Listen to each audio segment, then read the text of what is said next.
Jesús tomó la naturaleza humana y soportó el rechazo del mundo para demostrar a los hombres y a las mujeres que pueden vivir sin pecado, para que sus palabras, sus actos y su actitud pudieran ser santificados por Dios. Podemos ser cristianos perfectos si manifestamos este poder en nuestras vidas. Cuando la luz del cielo repose sobre nosotros continuamente, representaremos a Cristo. La luz de la justicia revelada en su vida distinguió a Jesús del mundo y suscitó su odio. Manuscrito 97 de 1909. Les damos una cordial bienvenida a este penúltimo tema de la serie La naturaleza de Cristo. Estamos contentos de que decidiste conectarte con nosotros, ya sea a través de YouTube o Facebook, y quisiéramos que nos comentes desde dónde te conectas y te invitamos a que puedas compartir esta transmisión para que el mensaje pueda llegar a otras personas. Un feliz sábado para cada uno de ustedes, hermanos. Que el Señor les bendiga. Estamos llegando ya al penúltimo tema de la serie La naturaleza humana de Cristo. Han sido ya cuatro temas muy importantes para cada uno de nosotros, donde hemos recibido la palabra de Dios y esperamos que para cada uno de ustedes haya sido de bendición. Y en este quinto y penúltimo tema nos acompaña nuestro hermano José Miguel Alarcón.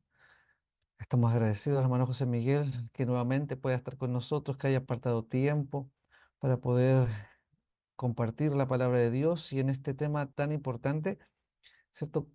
La importancia precisamente de, ¿cierto?, la naturaleza humana de Cristo para nuestra salvación. Así es que una vez más, hermano José Miguel, agradecidos de su presencia, de su compañía, y vamos a hacer lo que hacemos siempre antes de iniciar cada uno de los temas. Vamos a buscar la dirección del Espíritu Santo, porque sin Él es imposible que podamos comprender con claridad este tema que nos convoca esta noche. Así que les invito a donde estén a que puedan inclinar sus rostros para orar. Padre Celestial, una vez más venimos delante de tu presencia para pedir perdón por nuestras faltas, para, Señor, reconocer que somos indignos, que no somos capaces, Señor, de abrir tu palabra y comprenderla si no es por la guía de tu Espíritu Santo. Por eso, Señor, queremos reclamar la promesa, Señor, de tu Santo Espíritu.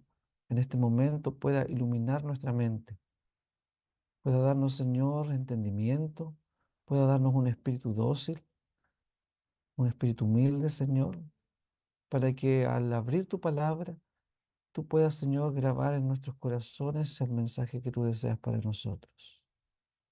Queremos conocer, Señor, la importancia de la obra que hizo Jesucristo, Señor, a tomar nuestra naturaleza. Ver, Señor, el alcance que tiene para nuestra salvación. Pero no solamente, Señor, queremos escucharlo, sino que queremos que tú grabes, Señor, en nuestras mentes, en nuestros corazones, Señor, este mensaje, de tal manera que pueda tener cabida en nuestra vida y que pueda dar fruto. Padre Celestial, sé tú, Señor, con el invitado de esta noche, nuestro hermano José Miguel Alarcón. Dirige su mente, dale claridad en sus palabras. Guía, Señor, sus ideas para que de tal manera, Señor, cada uno pueda recibir, Señor, el mensaje que tú deseas. Te pedimos que sostengas también esta transmisión y que tú puedas, Señor, alcanzar aquellos corazones que aún, Señor, están confundidos o están buscando, Señor, la verdad. Bendícenos, Señor, te lo rogamos, no porque tenemos méritos, sino en el nombre de Cristo Jesús. Amén. Hermano José Miguel, buenas noches y desde ahora el tiempo es suyo. Muchas gracias, Marcelo, y cada uno de los hermanos y hermanas que nos están acompañando en estas transmisiones, ¿no? A los oyentes y televidentes, pues dependiendo, algunos van a escuchar, otros van a ver, otros van a estudiar, así que bueno, el saludo a cada uno de ustedes. Y tenemos otro desafío de estudio, ¿no? Ya se ha estado abordando la temática de la naturaleza humana de Cristo desde diversas aristas. Hoy nos corresponde hacer una conexión que algunos no ven esa conexión y lamentablemente se pierde mucho cuando no vemos la conexión con la salvación. Por eso estamos estudiando la naturaleza humana de Cristo, ¿no? Bueno, antiguamente en los conflictos históricos, teológicos, algunos decían que es más importante, Belén o el Calvario. nosotros como adventistas podríamos agregar el santuario, ¿no? Y yo les podría preguntar, ¿qué es más importante? ¿Belén, que representa la humanidad de Cristo, el Calvario o el santuario? Esa la dejo como pregunta, ¿no? ¿Cuál es el gatillante? ¿Cuál es importante? Normalmente la mayoría del cristianismo, y también hace ya unos 50, 60 años, dentro del adventismo, el centro ha estado en la cruz, en el Calvario, con menoscabo obviamente de las otras áreas, ¿no? El santuario celestial, aunque igual se habla del santuario celestial, pero prácticamente es como un gesto, ¿no? No hay ninguna aplicación trascendente. Y ni hablar en el plano de la encarnación, lo que tiene que ver con la humanidad de Cristo, con Belén, porque Belén obviamente Cristo se hizo hombre, pasó por una matriz humana, ¿no? Fue bebé, no nos olvidemos su aspecto, no es que se haya transformado en hombre, él se encarnó, se hizo parte de nuestra naturaleza. Bueno, eso es lo que vamos a abordar. ¿Y por qué debemos estudiar este tema que tiene que ver con nuestra salvación? ¿No? Que tiene implicancia, tiene relación, es importante este tema para nuestra salvación, aclara la humanidad de Cristo, nuestras reales posibilidades. ¿Podemos ser más humanos nosotros cuando entendemos la humanidad de Cristo? Porque muchos hablan también de humanidad, ¿no? Hay que ser humano, pero el verdadero humano fue Cristo. O sea, si hay un referente, un punto de referencia de lo que debiera ser la humanidad, es Cristo. Cristo como hombre, realmente. No estamos hablando de Cristo antes de la encarnación, porque ese es otro punto importante, ¿no? Hay algunos que toman cualidades propias de la divinidad de Cristo y la mezclan con la humanidad, y eso es letal, también ha pasado dentro del adventismo. Eso es letal, no podemos mezclar la divinidad con la humanidad. A Cristo hay que evaluarlo, digamos, dentro del contexto de la naturaleza como humano. Y vamos a ver algunas declaraciones, algunos textos bíblicos, vamos a hacer un abordaje histórico, vamos a partir primero por los aspectos históricos de este tema, posteriormente nos vamos a adentrar en un trabajo más de tipo bíblico, exegético, a los libros hebreos, que es quizás la epístola más potente que habla sobre la naturaleza humana de Cristo. Hay otros pasajes más, sin lugar a dudas, ¿no? Pero nos vamos a detener particularmente como elemento bíblico, como base bíblica, y después vamos a sacar algunas articulaciones y terminar ya prácticamente con la confirmación de los testimonios con respecto a este tema, a su relación. Entonces, eso es lo que vamos a abordar en este tema. Vamos a entrar entonces a continuación con lo que tiene que ver con los aspectos más históricos, que son datos importantes a considerar, datos que a lo mejor ustedes conocen con respecto a otros temas relacionados con el mensaje adventista, pero nosotros nos vamos a detener especialmente en el tema de la cristología. Cristología es el estudio de Cristo, ¿no? De su divinidad y especialmente en nuestro caso de la humanidad de Cristo. Así que eso es lo que vamos a comenzar en nuestra relación, ¿no?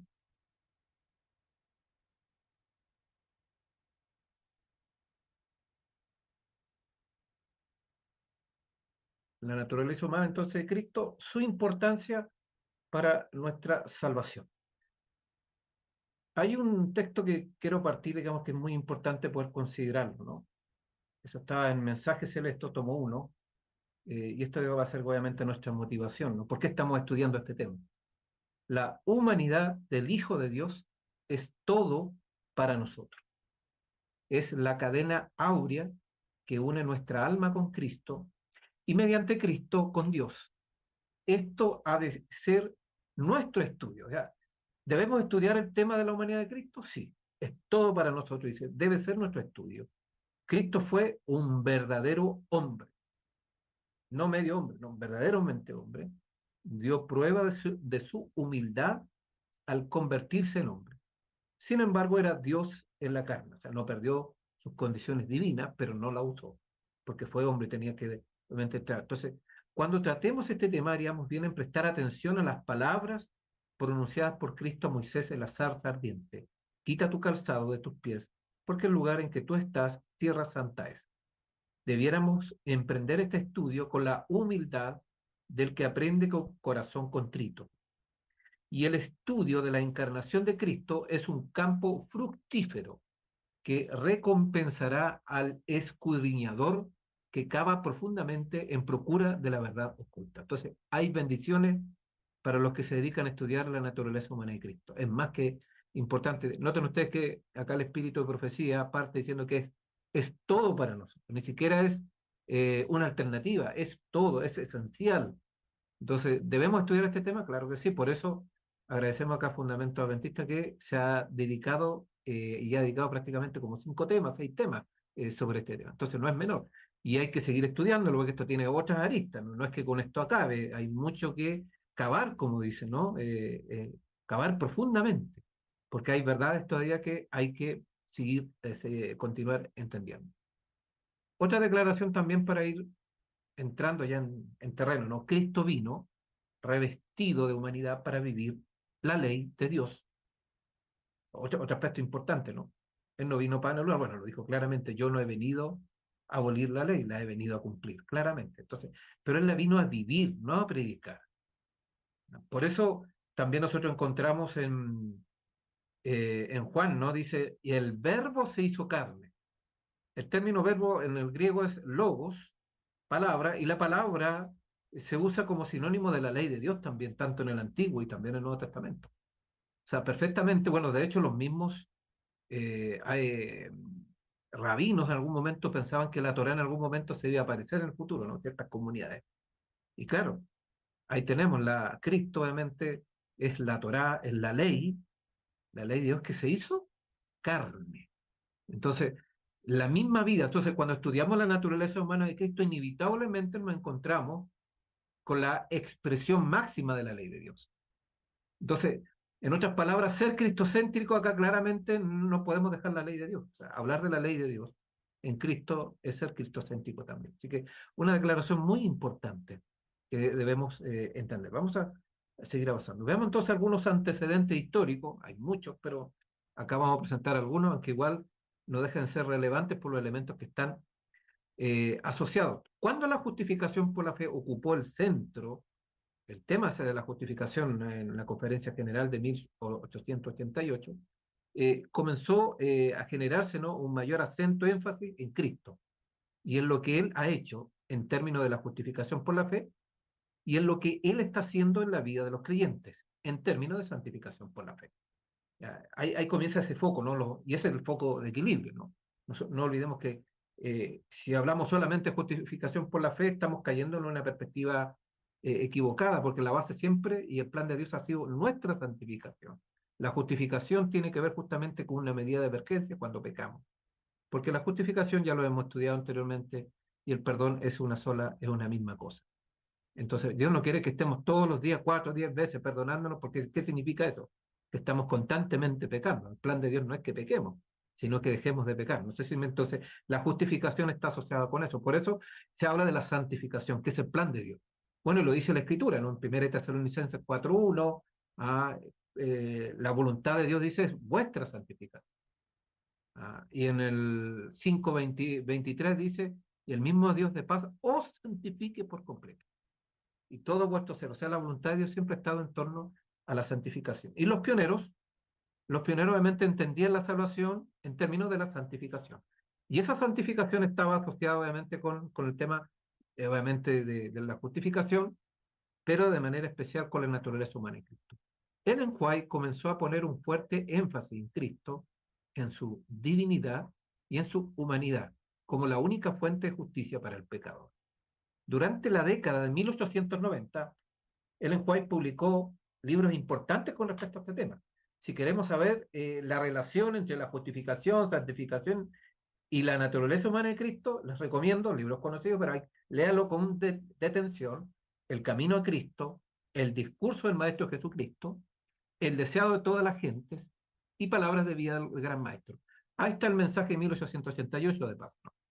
Si alguien quiere saber cuál es el mensaje en 1888, ahí está registrado. Hay otros libros más. Estoy colocando los que están en español. Hay otros libros en inglés, materiales para 1888, en fin, hay otra literatura. Pero estos son los libros fundamentales que nosotros podemos tener ya una relación clara entre Cristo y la salvación. Y especialmente entre la humanidad de Cristo y su salvación. Son libros potentes, ¿eh? Léalos con cuidado. Cada vez que yo los releo estos libros me sorprenden. Vamos a ver algunas citas de ellos hoy también. No todas, porque hay mucho que leer. Hay un material poderosísimo. y que está dialogando siempre con la Escritura, porque el Espíritu de profecía dialoga con la palabra de Dios. Y eso entonces da luz a los textos bíblicos que de otra manera a lo mejor no tendríamos una comprensión cabal. Bueno, como le dije anteriormente, todo esto hacían hincapié en esa relación, ¿no? Entre la cristología y la soteriología. La soteriología, perdón el término técnico, dentro de la teología tiene que ver con la doctrina de la salvación o el plan de salvación. Soterio es de la palabra griega del Nuevo Testamento que es salvación.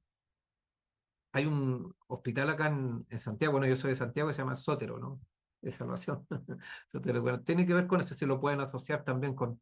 Entonces, soterio tiene que ver con salvación, por eso soterología es el plan de la mente de salvación, cristología es lo que tiene que ver con el estudio de Cristo. Entonces, la mayoría de sus escritos sobre la naturaleza humana de Cristo son normalmente posteriores a 1888, pero hay varios que están antes que ellos. Pero los textos más contundentes, y esto hasta que mueren en White prácticamente parten a partir de 1868, hay énfasis, acento en relación. Y podemos ver en varios escritos que están en Geth, Spiritual Geth, en fin, ahí hay varios, ¿no? En la review, también podemos, en fin, hay una enormidad de pasajes donde nosotros podemos encontrar publicaciones, cartas, donde sistemáticamente, vamos a ver algunas de ellas ya cuando estemos terminando nuestra presentación, a manera de ejemplo, digamos, declaraciones bien interesantes, sobre todo en estos que están en inglés. Como le había señalado sus escritos sobre temas anteriores, a 1888 proporcionaron el marco inicial dentro del cual se construyeron sus conceptualizaciones maduras sobre la humanidad de Cristo. A partir del año 1874, dijo que el Hijo de Dios se humilló a sí mismo y tomó la naturaleza del hombre después que la raza se había alejado 4000 años del Edén y de su estado original de pureza. Ya, noten ustedes, 1844. Ya tenemos una declaración, como se dice, post caída de Cristo. Y Cristo tomó una naturaleza post caída, o otra palabra que a lo mejor ustedes lo han escuchado, que es más técnica, más teológica, post laxaria. Post tiene que ver posterior, lapso tiene que ver con el pecado, ¿no? Con la caída, post caída, ¿no? Una naturaleza después de la caída de Adán. Sin embargo, también describió a Cristo como hermano en nuestras debilidades, pero no en poseer pasiones semejantes. Como sin pecado, su naturaleza retrocedía ante el mal. Eso también está entre 1868 a 1971. O sea, hay registro entonces antes del año de 1888, ¿no? El post-lapsarianismo, ¿no? La perspectiva post-lapsaria, la idea de que Cristo tomó una naturaleza humana caída, se convirtió básicamente en la norma dentro del adventismo durante el siguiente medio siglo prácticamente, ¿no? Puesto que algunos utilizaban los términos naturaleza caída, naturaleza pecaminosa como sinónimo. Eso uno lo puede ver en los pioneros, y ni hablar en el espíritu profecía o los testimonios, profusamente están estas terminologías, ¿no? Naturaleza caída, naturaleza pecaminosa, como sinónimo. No es de extrañar que este uso condujera a conceptos erróneos cuando se aplicaba a la naturaleza de Cristo, ¿no? Bueno, también hubo algunos errores interpretativos. Esta visión de la naturaleza humana pecaminosa de Cristo también abrió el camino a un énfasis en la santificación y la perfección en la soteriología adventista. Interesante, ¿no? Acá entonces empezamos a ver, se empezó a ver, obviamente, de que Cristo al adoptar, al asumir una naturaleza eh, post-caída, pecaminosa, pecaminosa en el sentido de pecado, hay una diferencia en ese sentido. El término pecaminosa no tiene que ver con alguien que ha pecado, sino con tendencias, con posibilidad a pecar. ¿Por qué? Porque fue tentado. Y la tentación es la madre del pecado, pero Cristo obviamente no pecó, fue tentado, pero no pecó. La tentación también no es pecado, no es sinónimo de pecado. Bueno, ese aspecto hay que. Entonces se empieza a ver justamente que al asumir Cristo una naturaleza caída, realmente daba posibilidades entonces para reformular el tema de la salvación.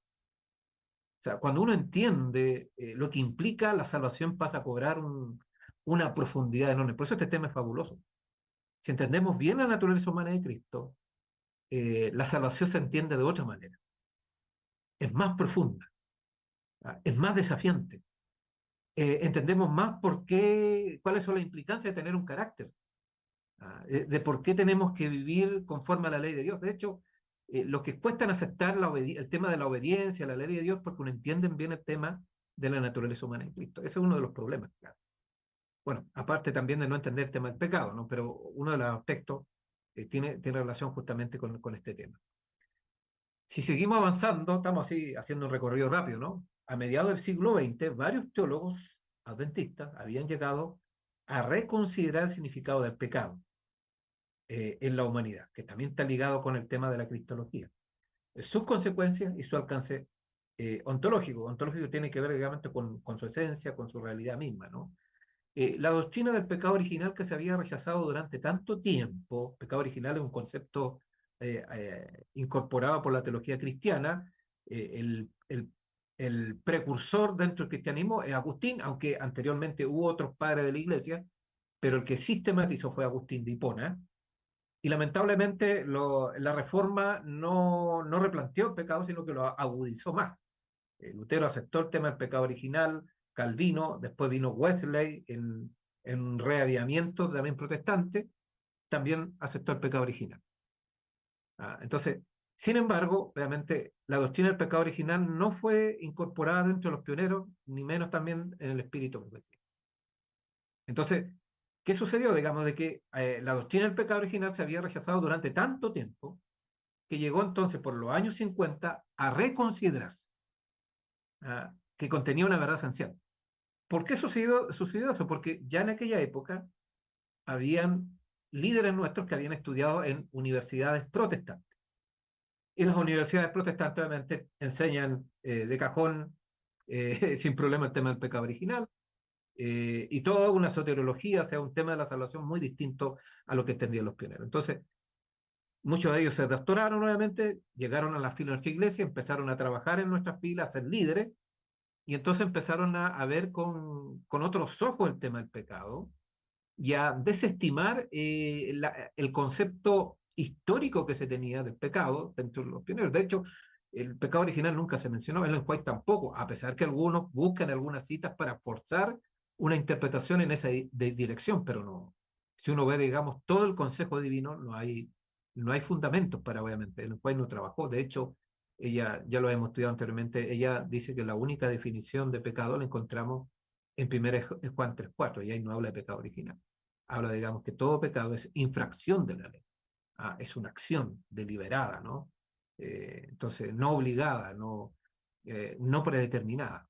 Bueno, tiene que ver eso con el libre albedrío, que también ella lo desarrolla profusamente con el concepto del gran conflicto. Entonces, muchos teólogos, entre ellos, y este es un teólogo importante, a ustedes no lo han escuchado, pero está muy escondido, pero es el que más ha influido dentro de la teología adventista después del año 50. Me refiero a Edward Heppenstall. Empezaron a enseñar, o sea, empezó a enseñar una versión de la doctrina del pecado original e incorporarla a la teología adventista. Bueno, él hizo un replanteamiento de todos los elementos, la naturaleza humana de Cristo, el tema del pecado, el tema de la perfección, el tema de la justificación, o sea, todos esos temas él los replanteó. No fue un gran escritor en el sentido de que escribió tantos libros, tiene como 5 o 6 libros, sí bastantes artículos, y fue un profesor, ¿no? que enseñó a las generaciones nuevas de aquella época, ¿no? De teólogos, ¿no? Y por eso su influjo sigue vigente. Entonces, si tenemos una visión distinta del adventismo, no como la tenían los pioneros, no como era, digamos, originalmente, no solamente se debe a lo que vamos posteriormente, a lo que ocurrió en el diálogo protestante-adventista, ¿no? En los años 50, sino de manera más prolija de la obra que hizo Heppenstall posteriormente como teólogo. Entre los factores que influyeron, si ahora va este diálogo que le estaba hablando, este diálogo entre evangélicos y adventistas, ¿no? Entre los factores que influyeron, estoy hablando por los años 55 aproximadamente, ¿no? En este diálogo están los antecedentes soteriológicos y teológicos básicos de los evangélicos y los adventistas, soteriológicos, cómo ellos entendían la salvación.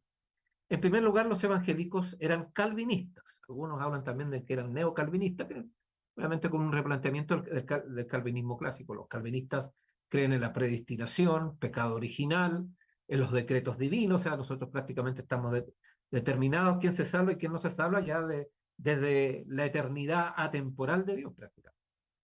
Entonces es un concepto, el calvinismo es bien particular en ese sentido. En segundo lugar, los evangélicos consideraban que los adventistas enseñaban una justicia por las obras, ¿no? O justificación o salvación por obras. En tercer lugar, la naturaleza de Cristo, tanto divina como su humanidad, era un punto de disputa, ya que los evangélicos tenían amplias pruebas de que los adventistas eran semiarrianos en lo que respecta a la divinidad de Cristo, y se aferraban a una interpretación teológicamente sospechosa de la humanidad de Cristo. O sea, que tenía una naturaleza humana pecaminosa. Bueno, para los evangélicos era terrible escuchar eso, obviamente porque tenían un concepto distinto del pecado.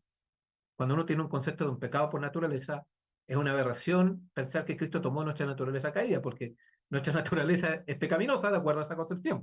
Entonces, si Cristo tomó nuestra naturaleza pecaminosa, cae de cajón de que Cristo nació pecador, y eso es imposible. No podría ser nuestro Salvador. Entonces, por eso es aberrante para los evangélicos, porque su punto de partida con respecto al pecado es incorrecto, o sea, no es bíblico. Entonces, para Ellen White, para los pioneros no tenían problemas porque la Biblia no habla en esos términos. Las revelaciones que recibió Ellen White realmente fueron clarificadoras en el sentido de que no había ninguna tensión entre tomar una naturaleza caída de Cristo y, digamos, con respecto al tema del pecado, porque el pecado, digamos, funciona de otra manera. O sea, asumir, nacer como ser humano caído no es sinónimo de pecado bajo ningún punto de vista. Por lo tanto, cuando Cristo toma nuestra naturaleza caída, no nació pecado bajo ningún punto de vista. O sea, por eso yo no tenía un problema, el White tampoco lo tiene, por eso ustedes pueden ver los textos que vamos a ver. No hay ningún problema de haber tomado esa naturaleza, el problema lo tienen los evangélicos. Y esa idea lamentablemente empezó a ser eh, consolidada porque ya estaba dentro de los líderes religiosos en aquella época. Solo que cuando tuvieron este diálogo evangélico, los evangélicos le ayudaron a confirmar esas ideas en vez de ellos de confirmar las ideas nuestras, pero bueno, eso lamentablemente no sucedió. Ambas interpretaciones adventistas de la naturaleza fundamental de Cristo, desde la perspectiva de los evangélicos, descalificarían necesariamente a Cristo como Salvador de la humanidad. Ese es el punto. Esta era la preocupación en ese diálogo. Entonces había que buscar un punto en común. Entonces, más adelante, en la historia de preguntas sobre doctrina, acá lo tengo en la sigla en inglés, ¿no? Question and Doctrine, pero es preguntas sobre doctrina, está en español el material, es grueso, y ahí ustedes van a encontrar una reformulación del mensaje adventista. Ahí se genera ya un cambio oficial, podríamos decir. Hay una mutación oficial. Entonces, por eso este libro es importante, no es que obviamente haya sido definitivo, porque ya hablamos de lo que menciona acá de Edward Heppenstall, que él obviamente después fue perfeccionando esta modificación de preguntas sobre doctrina y ampliando otros conceptos. Entonces hizo, digamos, las reparaciones que había que hacer con respecto a esta nueva teología adventista, porque es una nueva teología, porque no era la teología, digamos, que se tenía, sobre todo nueva también cristología, porque la cristología que se incorporó en preguntas sobre doctrina fue una cristología prelapsaria, o sea, antes de la caída. Y ya hemos visto anteriormente que la tendencia obviamente era contraria, ¿no? Que antes de eso, la tendencia obviamente era post-caída, ¿no? Post-lapsaria. Entonces, y eso también implicó de que se generara un cambio de trayectoria en lo que es la soteriología, o sea, en el plan de salvación. Una de las principales razones de este cambio fue la aceptación de la doctrina del pecado original.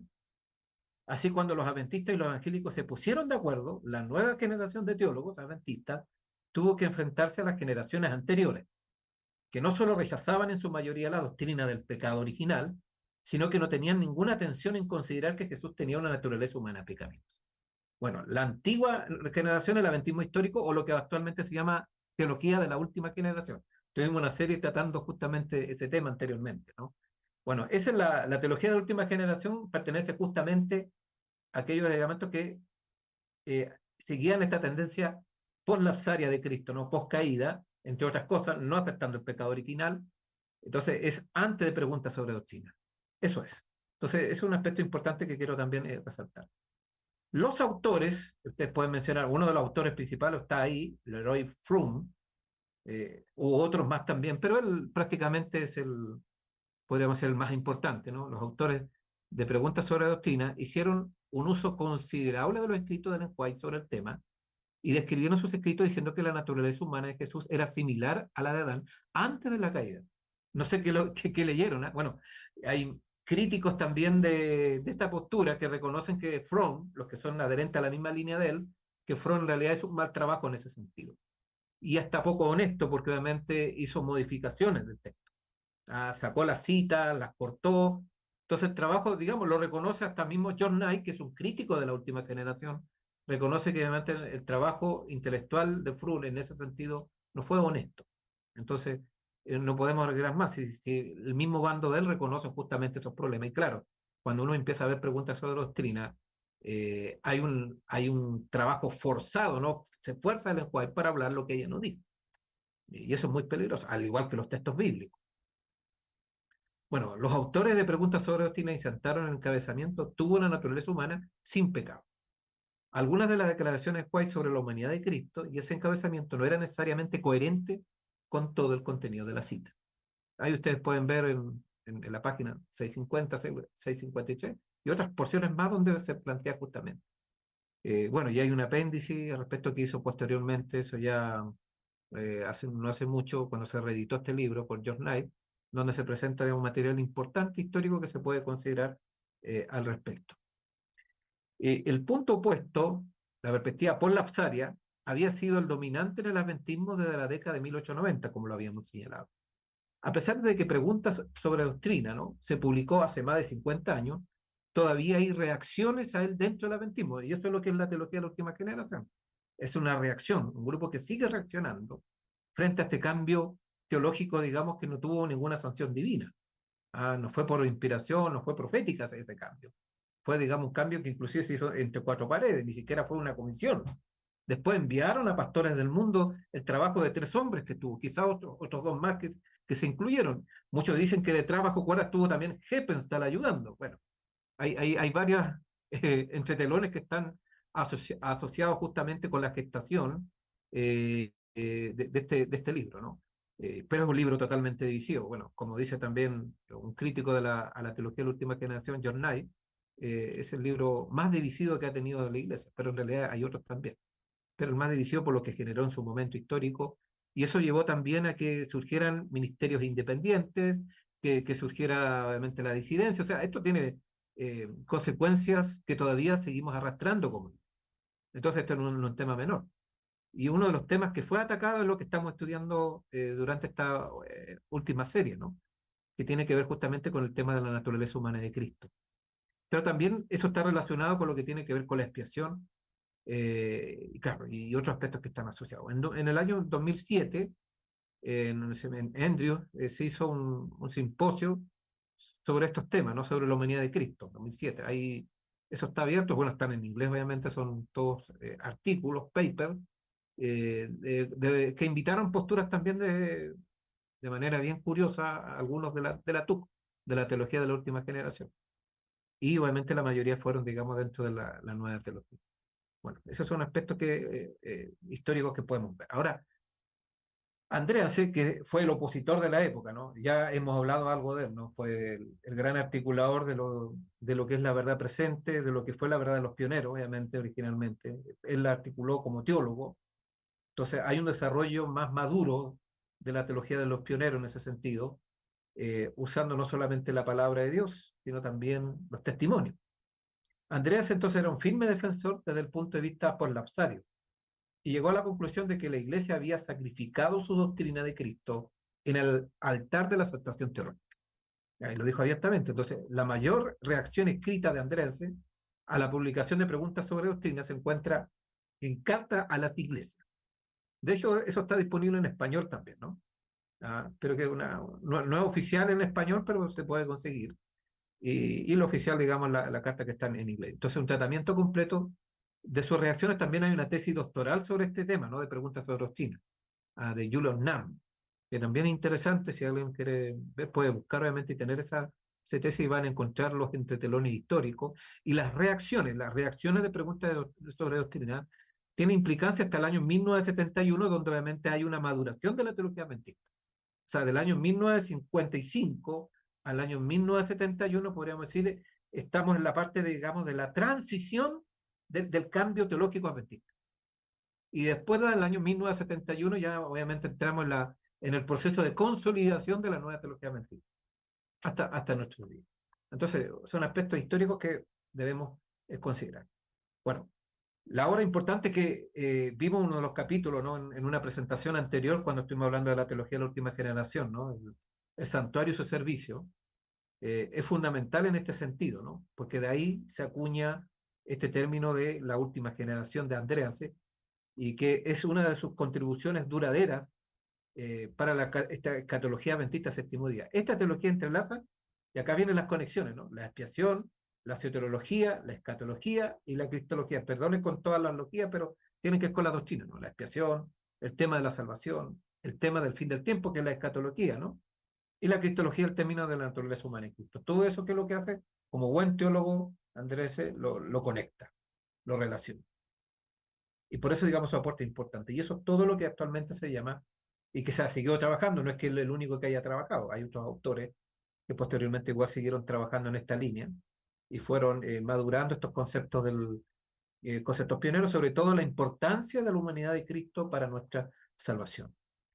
Eh, Obviamente, uno de los elementos base que llevó quizás a desarrollar esta teología de la última generación es el escrito que encontramos en los testimonios en Palabras de Vida del Gran Maestro, en la página 47, párrafo 4, dice: cuando el fruto fuere producido, luego se mete la hoz, porque la siega es llegada. Cristo espera con un deseo anhelante la manifestación de sí mismo en su iglesia. Cuando el carácter de Cristo sea perfectamente reproducido en su pueblo, entonces vendrá Él para reclamarlos como suyos. Ahí está la base de todo, digamos, de la teología de la última generación. Y noten ustedes que también tiene que ver en el fondo con, bueno, en las otras partes de Palabra y Gran Maestro están estas conexiones, tiene que ver justamente con el tema de la naturaleza humana. Entonces, obviamente, quiere reflejarse en su pueblo, pero ¿cómo nos debemos reflejar? Como Cristo vivió. O sea, la vida de Cristo pasa seguramente nuestro modelo, bueno, y todos estos aspectos están asociados. Entonces, cuando reflejemos perfectamente el carácter de Cristo, su humanidad, nuestras vidas, demos una demostración ante el mundo y el universo, entonces se van a cumplir las condiciones para que venga Cristo. Bueno, y acá entra justamente, detrás de esto está el principio de cooperación, obviamente. O sea, el ser humano coopera con Cristo. O sea, si el ser humano fuera algo pasivo, esta cita no tendría ningún sentido.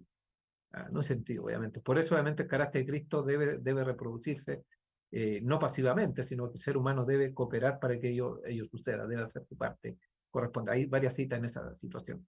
Bueno, hay análisis al respecto sobre ese tema, ¿no? Ahora veamos el contrincante de Andreas, si podríamos colocarlo así cara a cara. Andreas con Fromm, Leroy Fromm, que fue, digamos, el, el constructor de preguntas sobre doctrina y este diálogo evangélico, pero después ya, posteriormente, entra ya como académico y como formador teológico de la nueva teología Hemppenstall. Y la posición de Hemppenstall no era en el estricto prelapsario, ¿no? No era plenamente como lo había gestado o desarrollado en este caso Fromm. No era tan prelapsario. Heppenstall sostenía que la naturaleza humana de Cristo era anterior a la caída en el sentido de que no tenía inclinación espiritual hacia el pecado como el resto de la posteridad de Adán, pero posteriormente a la caída en el sentido físico, ya que el cuerpo físico de Cristo se vio afectado por las consecuencias del pecado como el resto de la posteridad. Entonces pasa a ser como algo raro, ¿no? Extraño. Que esa es la posición que mantienen los teólogos todavía, la mayoría, ¿no? Dentro de los teólogos actualmente. Una posición un poco de acá, un poco de allá, un poco prelapsario, un poco poslapsario. Pero esa mezcla obviamente no está en la escritura, es netamente contradictoria. Y prácticamente se está dividiendo al ser humano, es dicotómica, es dualista. Entonces, no. Bueno, pero esa era la posición que tenía por el tema del pecado, reitero. O sea, porque él llega a estas conclusiones y hace, bueno, hace aparentemente un avance con respecto a preguntas sobre doctrina, esa corrección, pero una corrección, digamos, que no se despega del pecado original, porque el pecado original es el que obviamente lleva a una especie de monstruosidad teológica, porque no tiene mucho sentido. O es lo uno o es lo otro. Se puede ver este nuevo modelo prelapsario bueno, en su libro, él tiene, eso no está traducido al castellano, ¿no? El hombre que es Dios, bueno, y otros libros que están asociados. Bueno, Ya habíamos hablado anteriormente que Fromm y Anderson, que fue el otro que participó en preguntas sobre doctrina, se encontraron entre los principales defensores del modelo lapsariano, ¿no? Y la postura de Fromm se entreteje con el libro Movimiento de Destino, su obra sobre el desarrollo de la historia adventista. Anderson, que fue principalmente evangelista, pero trabajó bastante estrechamente con Fromm en la preparación de preguntas sobre doctrina, ofrece un tratamiento más extenso sobre el tema en esa dirección, ¿no? Ahora, más tarde, estamos hablando ya por los años 70, ¿no? Más tarde, Desmond Ford se convirtió en uno de los defensores más enérgicos del modelo prelapsario. Bueno, Ford fue netamente prelapsario porque fue a secas un evangélico. No mezcló adventismo con evangélico como ocurrió con los anteriores, ¿no? Hempstead dio el tratamiento más sistemático sobre el tema e influyó en una generación de teólogos posteriores a través de sus conferencias. En los que influyó también fue Desmond Ford, pero Desmond Ford fue más allá que Hempstead. Desmond Ford obviamente fue más coherente que Hempstead porque no quiso mezclar el adventismo con la parte evangélica o evangelicalismo. ¿Qué es lo que hizo? Dice llanamente, optó, tenía que tomar, se dio cuenta que no era coherente tomar cosas adventistas y mezclarlas con ideas evangélicas, como lo había hecho Heppenstall y también obviamente Fromm con preguntas sobre doctrina. Entonces, había que tomar una alternativa y en este caso lo que hace Ford es decir abiertamente prefiero ser evangélico. Y no voy a mezclar con un aspecto adventista. Por eso él rechazó el tema del santuario, el tema del juicio investigador, hizo una reformulación interpretativa no historicista de Daniel, de Apocalipsis, y eso lo llevó justamente a que lo sancionaran, ¿no? Se le hizo un juicio a Desmond Ford en ese encuentro famoso de Glacier View, ¿no? Por los años, a fines de los años 70 y comienzos de los 80, con todo lo que todavía ello implica, porque eso llevó obviamente a un avance mayor del adventismo a tener ya no solamente una teología más evangélica, sino, y eso todavía nos persigue actualmente, una teología liberal. Y lo estamos viviendo, adventistas que ya empezaron a comulgar no solamente con ideas evangélicas, sino prácticamente con ideas liberales de teólogos evangélicos, con el evolucionismo, en fin, ¿no? Con aspectos sociales, con evangelio ya no evangélico, sino social, netamente. Y eso se ve actualmente, ¿no? Se ve actualmente en la música. Entonces, lo que pasó con Ford ahora nos persigue, ¿no? Generó un cambio en los años 80 y 90, digamos, ya de entrar con un adventismo más liberal. Lo que pasó con preguntas sobre doctrina y lo que hizo después, posteriormente Heppenstall nos llevó a tener un adventismo más evangélico, ¿no? Y es claramente, y sigue siendo el modelo central, ¿no? Oficialista dentro de la iglesia actualmente, lo que predomina dentro de la academia y la teología. Pero el caso de Force fue más allá, ¿no? Llegó justamente a abrir las puertas a una teología más liberal y con todo lo que, como les señalaba anteriormente, yo implica. Ahora, dentro de esa misma época, ¿no? En la época posterior a Andreasen, aparece otra figura que intenta, a pesar que no tuvo un contacto inicial con Andreasen, llegó a las mismas conclusiones y uno de los defensores más contemporáneos, referente de la teología de la última generación y de la naturaleza post-lapsaria o post-caída, me refiero en este caso, Herbert Douglas. Él tiene un libro en español conocido, así famoso acá, que es Mensajera del Señor. Los otros libros de él, lamentablemente, no están traducidos oficialmente, aunque hay traducciones no oficiales.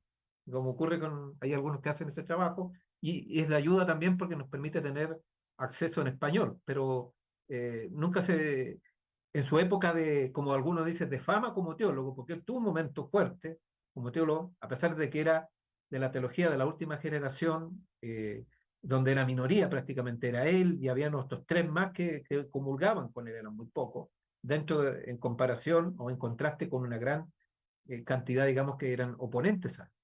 Y él durante los años 70 desarrolló justamente esta idea y trató de mantener a flote una perspectiva polapsaria y se enfrentó con Hempstead.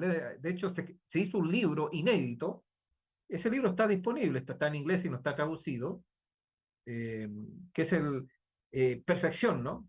La imposible posibilidad o posible imposibilidad que podríamos ver también, leerlo también de dos maneras en ese sentido, ¿no? En eso participaron, digamos, las dos posiciones, ¿no? La nueva teología, ¿no? Que hablaba acá Edward Heppenstall y Hans Rondel, que tenían una perspectiva de la salvación evangélica. El pecado original, ya lo hemos visto también en ese sentido. Y por otro lado, estaban las opiniones de Herbert Douglas y Mervyn Maxwell, que uno lo conoce más por sus libros sobre Apocalipsis y Daniel, ¿no? Hizo una contribución. Pero Mervyn Maxwell también estaba dentro de la línea de Herbert Douglas, o sea, dentro de la última generación. Entonces fue una época irrepetible porque después de los años 70 y parte de 80 actualmente no tenemos esa realidad. Actualmente lo único que prima, digamos, es la posición teológica de la nueva teología. De hecho, académicamente es sospechoso tener a alguien como Herbert Douglas, como Mervyn Maxwell, pero en aquella época se dio esa apertura, ¿no? De generar por lo menos un diálogo y legitimar en cierta manera, porque al generar ese diálogo y a compartir, se legitima también la posición de la última generación, ¿no? Entonces no es que sea algo netamente marginal, en ese momento no era marginal, estaba, digamos, en combate todavía, ¿no? En los años 70. Posteriormente, la situación cambió porque murieron estos líderes o dejaron de tener influencia y ya las cosas fue totalmente distinta. En el caso de Herbert Douglas, entonces tuvo una comprensión adecuada de la humanidad de Cristo, y eso, digamos, nos permitió tener justamente una conexión. Bueno, ese fue el primero que trabajó en serio para hacer esa conexión con la soterología, de verdad. Tiene varios libros que van en esa dirección. Uno de ellos es Jesús como punto de referencia, un libro que no está traducido, lamentablemente, y un libro justamente que nos ayuda a ver, él basándose en el espíritu de profecía y la Biblia, obviamente. Esta es una de las características de los que son fiel a la perspectiva histórica adventista, no solamente Biblia, sino también espíritu y profecía. Cosa que no ocurre obviamente con los otros teólogos que mencionaba, si bien es cierto, usan, pero así cuando quieren combatir la teología de la última generación, lo usan como recurso apologético, ¿no? Pero no como una fuente teológica, que es muy distinto. Entonces hay una diferencia importante. Entonces, podríamos decir que este es el que ha hecho un aporte más contemporáneo, hay otros posteriormente, pero no a nivel de él porque este fue oficial, estuvo eh, dentro de la Asociación General, influyó como teólogo, escribió, fue valorado dentro de su época, entonces por eso lo coloca acá como referente y podríamos decir que es el último referente. Los demás después ya cambió porque la perspectiva polapsaria, amparado por la teología de la última generación, fue totalmente exiliada de todos lados. Entonces, en ese momento todavía había pelea. Estoy hablando de los años 70. En los años 80 ya empieza un cambio, pero en los años 70, fines del 69 y todos los años 70, obviamente estuvo esta tensión todavía, se pudo una tensión por lo menos a nivel ya más académico, a nivel ya institucional, todavía se daba esta editorial, porque participaron mucho en literatura. Hay por ahí trascendido, obviamente que si bien es cierto, se ve como un trabajo amable, pero igual hubo pelea entre ellos, porque habían serias diferencias, ¿no? Eso es lo que dicen por ahí los trascendidos, ¿no? De que obviamente terminaron peleados, obviamente, peleados en el buen sentido, ¿no?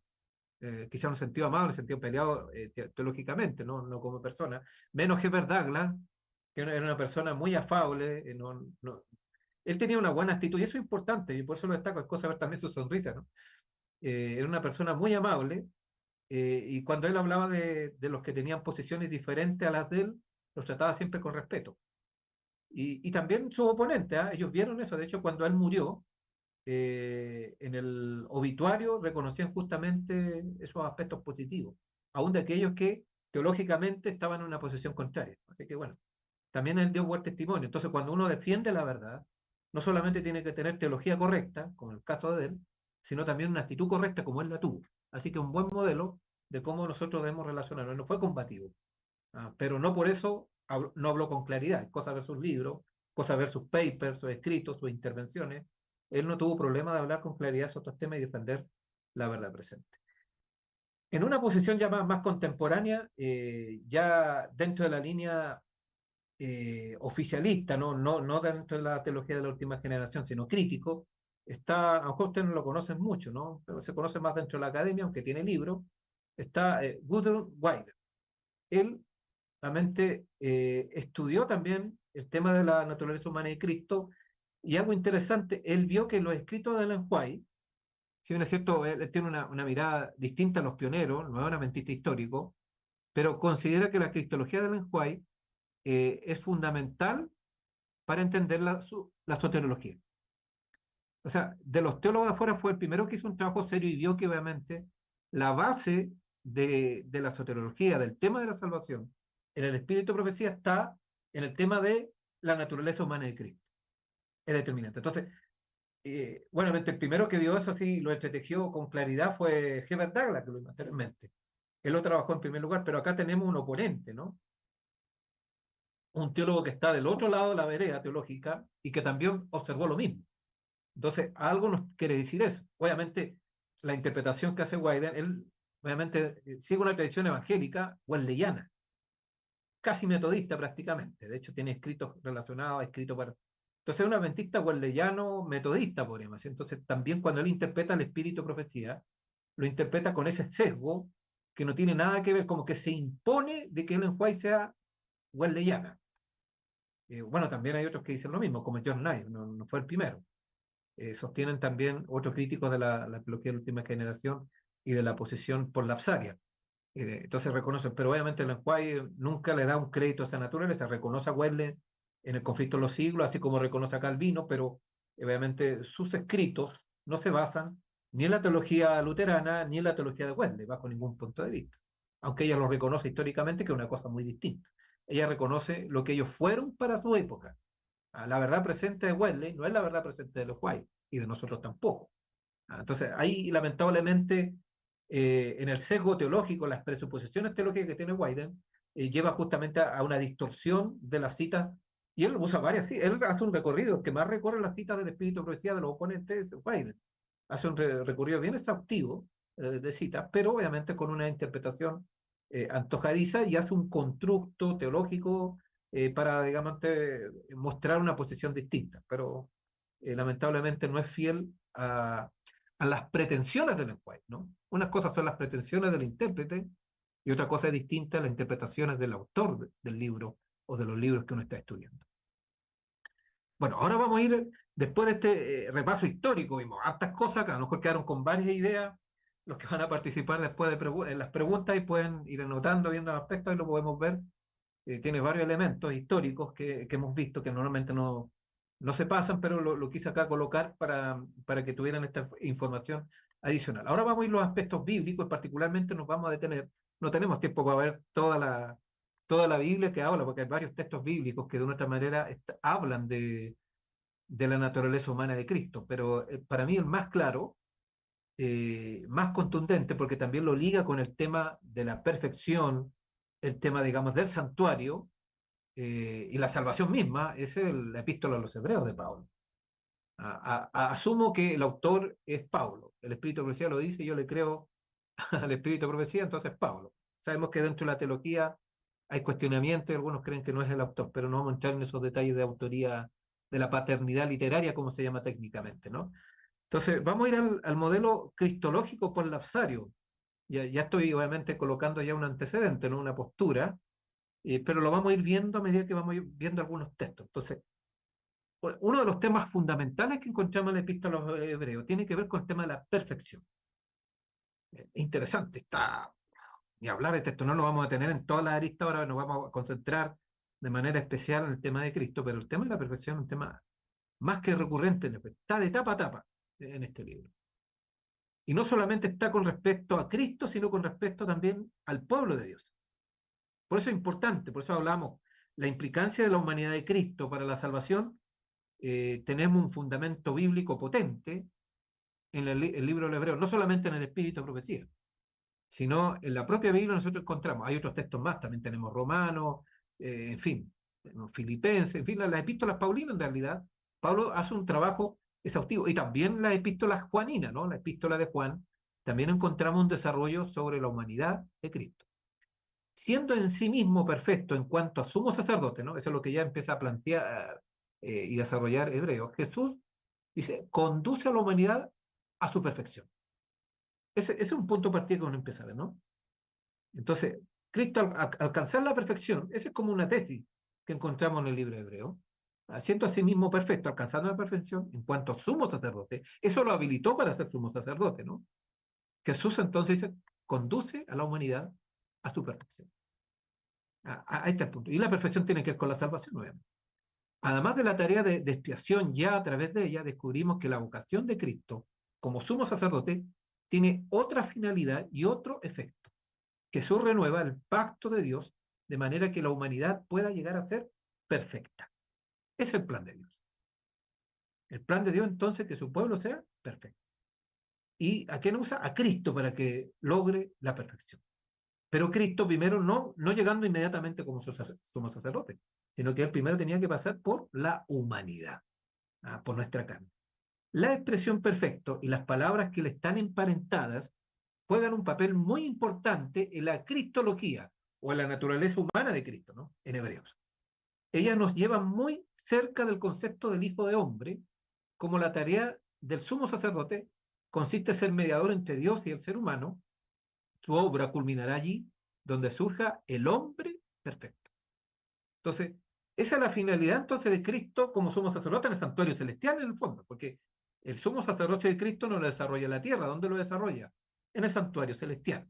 Obviamente no están todas las aristas desarrolladas en hebreo, después eso nosotros lo encontramos en el libro de Daniel, en el libro de Apocalipsis de manera especial, donde hay un desarrollo más amplio, ¿no? Hay una luz mayor frente a este punto. El término teleion, que el término griego del Nuevo Testamento, evoca al mismo tiempo perfección y cumplimiento. Es el término teleio, ¿no? O teleion, que es el término que usa Pablo para hablar en hebreo de perfección. Hay otros términos sinónimos también del Nuevo Testamento que hablan también de perfección, pero acá en hebreo el término fundamental, ¿no? El término más recurrente, mejor dicho, es teleion o teleios y otras afines.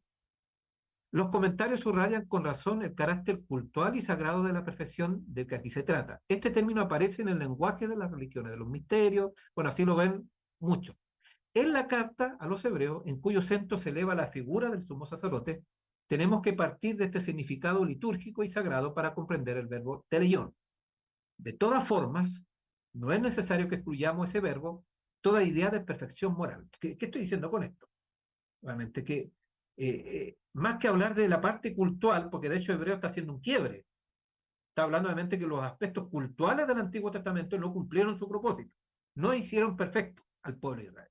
Eso es uno de los aspectos que se desarrolla en Hebreo. Entonces la preocupación de Pablo no es cultural, la preocupación de Pablo es ética, es moral. O sea, por lo tanto, cuando está pensando en teleión, no está pensando en términos de culto.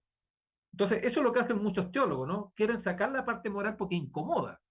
Porque entender la perfección en términos morales implica ya un cambio del concepto del pecado, el cambio del concepto de la salvación. Entonces, genera prácticamente un terremoto, un sismo teológico en ese sentido. Entonces, por eso algunos prefieren quedarse y entender la perfección en términos solamente cultuales, no litúrgicos, pero no en términos morales. ¿Ya? Entonces, obviamente, pero allí se dice, si uno va a Hebreo, que el Padre ha hecho perfecto a Jesucristo. Ahí uno puede ver en Hebreos capítulo 2, ustedes lo pueden leer, lo pueden anotar y leer, ¿no? Hebreos capítulo 2, 10, 5, 9, 7, 28, que es él quien, como sumo sacerdote, lleva a sus hermanos, dice, a la perfección. ¿Dónde dice eso? En Hebreos capítulo 2, y en Hebreos 2:10, perdón, y en Hebreos 10:14. Resulta entonces demasiado estrecho una interpretación puramente cultural. Obviamente, el contexto de Hebreo no está hablando en términos cultuales, porque el culto ya dejó de ser, ¿no? El sistema levítico es caducado, ¿no? Y entra ahora el sistema de Melquisedec, ¿no? Cristo como sumo sacerdote, no de acuerdo a la orden antigua. Los énfasis, por lo tanto, paulinos acá en la epístola a los hebreos no son cultuales, sino son éticos, son morales. Entonces la perfección está hablando en ese sentido. Y ahí obviamente cambian todas las cosas, ¿no? Las implicancias son distintas. La perfección de Cristo no fue cultural, no fue litúrgica, la perfección de Cristo fue moral. Él alcanzó una moralidad perfecta, una ética perfecta. Entonces, la conexión entonces no puede ser perfección moral de Cristo, eh, relación, perfección cultural, iglesia o el pueblo de Dios. Eso obviamente no nos está diciendo los pasajes que vamos a ver también. Allí donde Jesucristo da nuevo contenido a la noción de sumo sacerdote, el sacerdocio queda elevado sobre el nivel de lo puramente litúrgico. Va más allá de lo litúrgico, ¿no? Por eso el término cultural teleión, cultural porque se usa, digamos, en el Levítico, como en la Septuaginta sobre todo, que es la traducción en griego del hebreo, ¿no? Pero el hebreo obviamente va en otra dirección, se abre el espacio más amplio del humano e incluye el sentido de suscitar la perfección moral. Esto se realiza en una vida realmente humana, tanto Jesús, el sumo sacerdote que ha sido hecho perfecto, como en sus hermanos, los santificados, a quienes él hace perfecto. Eso está en Hebreos 12:11, ¿no? Dice a los santificados los hace perfectos. Muchos teólogos tienen miedo de hablar de una perfección moral de Jesús. No solamente tienen miedo de hablar de la perfección moral del pueblo de Dios, sino tienen miedo de hablar de la perfección moral de Jesús porque tiene varias implicancias. Como si ello debiera significar automáticamente una recaída, aparentemente en una concepción liberal de la vida de Jesús. El autor de la carta a los hebreos, quizás más que ningún otro de los autores del Nuevo Testamento, ha tenido el coraje de hablar de la humanidad de Jesús en términos a veces chocantes para los teólogos evangélicos o católicos, teólogos cristianos que tienen un concepto distinto. Y sin embargo, es él quien ha subrayado con más fuerza la divinidad del Hijo. Bueno, de hecho, parte en Hebreo, en el primer capítulo 1, hablando antes de la humanidad de Cristo, habla de la divinidad de Cristo categóricamente. Entonces, establece tanto la divinidad como la humanidad sin problema. Pero el desarrollo mayoritario es con respecto a la humanidad en el libro de los Hebreos. Ahora bien, para conducir a los humanos a la perfección, el mismo sacerdote debe recorrer las diferentes etapas de la humanidad. O sea, para que fuera nuestro sumo sacerdote Cristo, ¿no? Santuario Celestial, él tenía que pasar entonces por nuestras diferentes etapas. Ese era un requisito. Por eso el libro de Hebreos, Cristo, digamos, no se entrona o entroniza a Cristo como sumo sacerdote, sin antes haber pasado por nuestro pellejo, ¿no? Por nuestra realidad, por nuestra humanidad. Entonces, es justo y natural que pensemos, ante todo, en la fase final de esta vida, en la pasión considerada como su cumplimiento. Para destacar la necesaria humanidad del sumo sacerdote, implica que él debe realizar la teleiosis, que es el término griego, ¿no? Perfección, griego del Nuevo Testamento, a través de toda su vida, hasta el sacrificio final de su muerte voluntaria. Aunque él haya vivido bajo las mismas condiciones humanas que nosotros, Jesús ha sido el único ser humano sin pecado, o sea, que no pecó. Ahí podríamos decir que es una diferencia, pero no es una diferencia a priori, sino a posteriori, la vemos posteriormente.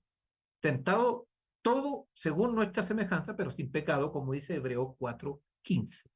La impecabilidad de Jesús había sido ya afirmada antes de la carta a los hebreos, pero su autor se interesa por ella de manera muy especial en razón del carácter sacerdotal de su cristología, insistiendo en ella no solo en Hebreos 4:15, sino también en Hebreos 7:26 y en Nuevo 14, donde reitera justamente esta misma idea. El mismo concepto se encuentra también, al menos implícitamente, en otras porciones del Nuevo Testamento, ¿no? Según de Corintios 5:21, en Primera de Pedro, pero también habla al respecto, ¿no?